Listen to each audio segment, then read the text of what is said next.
This is Code.org. I'm currently working on their CS Fundamentals course. Let's see what we're doing here. In this puzzle, we know that every flower has exactly one nectar, but the flowers aren't spaced evenly. Okay, so this is like the last puzzle, except there are no clouds. That's cool.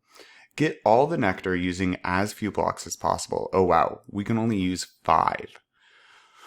Okay, well if we can only use 5, in the last puzzle I only used 5, so what am I going to want to do? Oh look, there's a 1 next to nectar, so I'm only allowed to use get nectar once.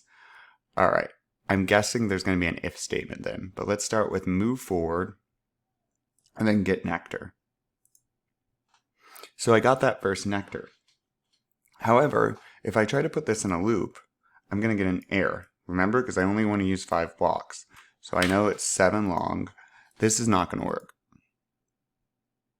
Why it's not working, you can only get nectar from a flower. So I say, hey, computer, get nectar. And it says, okay, but you get nectar. Wait a minute. There's no flower here. So you get a bug, you get an error, and it stops running. What we have to do is first ask the computer each time. Before we demand that the bee gets the nectar, we're going to say, hey, if the bee is at a flower, and the computer will say true or false. If it's true, yep, bees at the flower, then we will get nectar. If it's false, the computer says, nope, you're not at a flower. It just jumps over this get nectar. It doesn't run it, so we don't get an error, and we keep repeating. So just like the last one, part 4.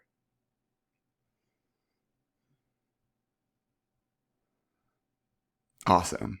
Having done 4 really helped on that one. Let's keep going.